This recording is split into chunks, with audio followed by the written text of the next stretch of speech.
A composer from a small Czech village arrives in America. Within months, he writes one of the most powerful symphonies ever performed on this continent. Antonín Dvořák was born here on September 8, 1841, the eldest son in a crowded house above his father's tavern. The village pulsed with the sound of brass bands, church bells, and the footwork of polkas and furiants at harvest dances.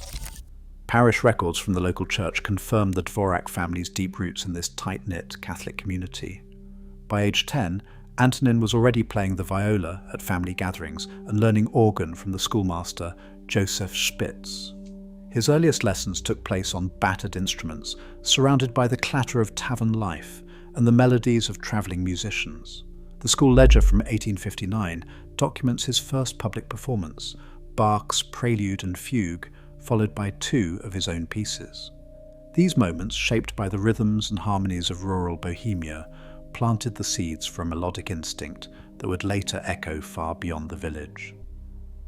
In 1861, the name Dvorak appears in the Prague organ school ledger, marking the start of formal training that would soon take him from the soundscape of Nelohozevez to the doorstep of the city. Johannes Brahms, already a titan of European music, took notice of Dvorak's Moravian duets in 1877. Rather than offering polite encouragement, Brahms wrote a direct recommendation to his own publisher, Fritz Simrock.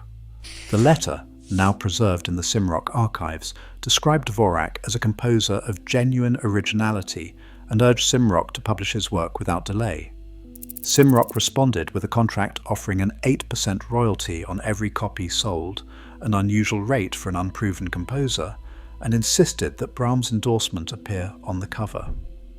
The first print run of 2,000 copies of the Moravian duets sold out in just 3 months, forcing a second edition early the next year. By 1879, Dvorak's name was appearing in concert programs from Leipzig to London, and reviews in Neue Zeitschrift für Musik and the Musical World praised his music as a fresh voice shaped by both Czech roots and German craft. Brahms' advocacy had turned a local talent into a continental phenomenon, opening doors that would soon stretch far beyond Europe, that stunned the European musical world.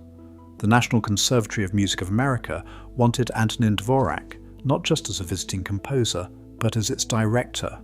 The contract, signed in June, promised a salary of $15,000 per year, an astronomical figure for the time, and more than 10 times what an average New York clerk earned. Payroll records from the conservatory's ledgers confirm the sum, paid in quarterly installments, and the board minutes spell out the ambition to import a European master who could help shape a truly American school of music. Dvorak's public remarks to the New York press revealed both excitement and caution.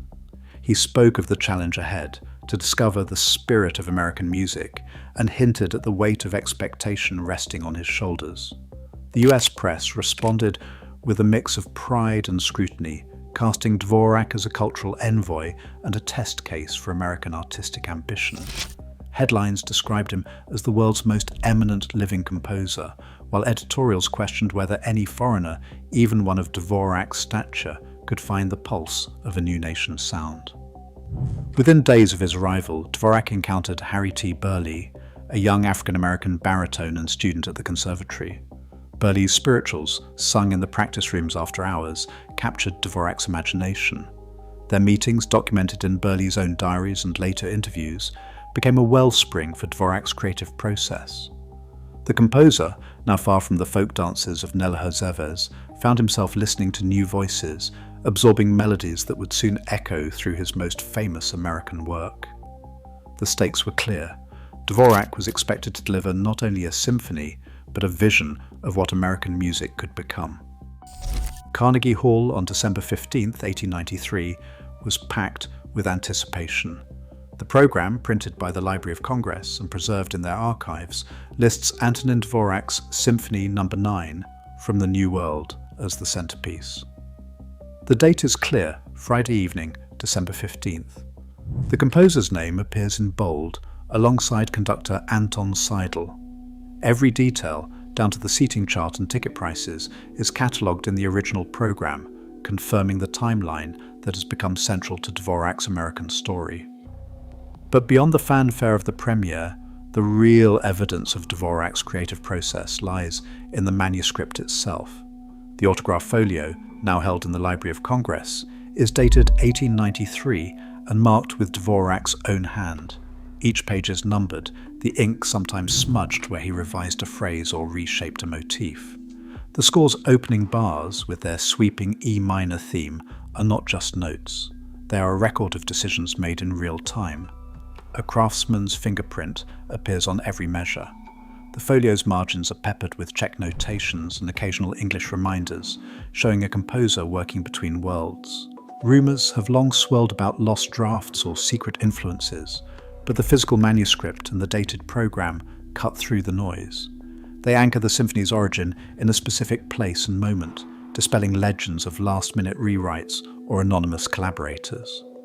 Dvorak's handwriting, the official Carnegie programme, and the library's catalogue number together provide the hard evidence.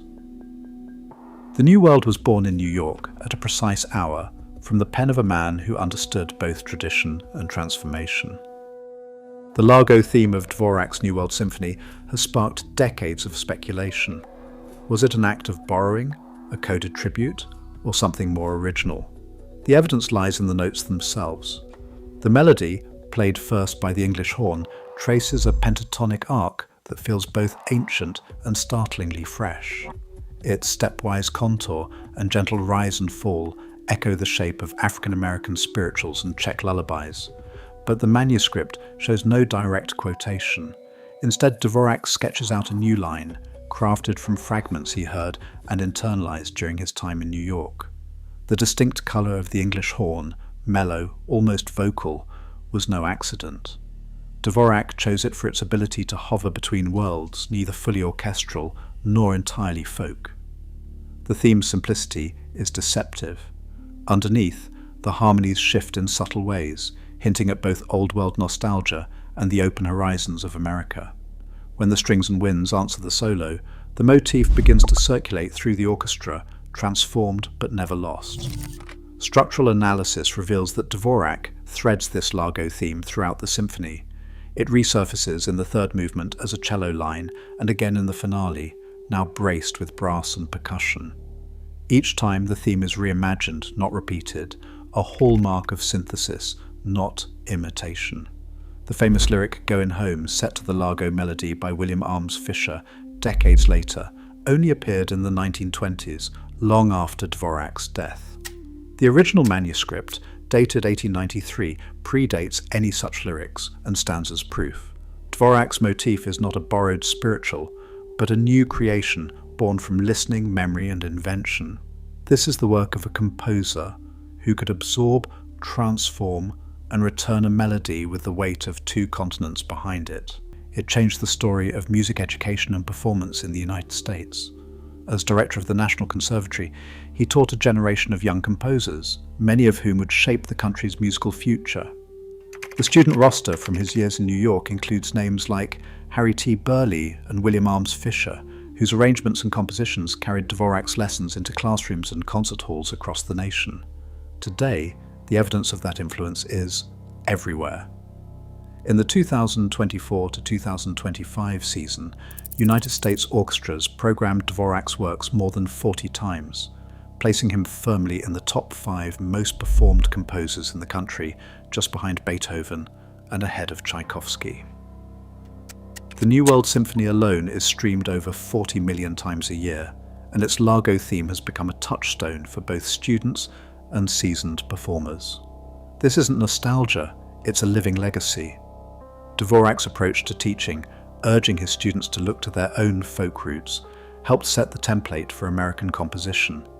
His music continues to fill concert halls, classrooms, and playlists, a testament to the reach of a composer who began life above a village tavern and ended up shaping the sound of a nation. Dvorak's place beside Beethoven and Tchaikovsky rests on the music itself. Beethoven's Fifth Symphony opens with a 4-note cell, measures 1, 151, 237, and 408, relentlessly transformed until the entire work feels like a single, unfolding thought. Dvorak in the New World Symphony takes another path. The English horn's phrase in the Largo, bars 1 through 8, becomes his anchor. But instead of repeating it, he lets the theme wander. Woodwinds hand it to cellos, then to brass, each time reshaped but unmistakable.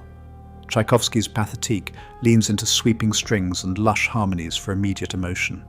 Dvorak's approach is broader, pairing the English horn's plaintive sound with muted strings and bursts of Bohemian rhythm. His orchestration carries memory as much as melody.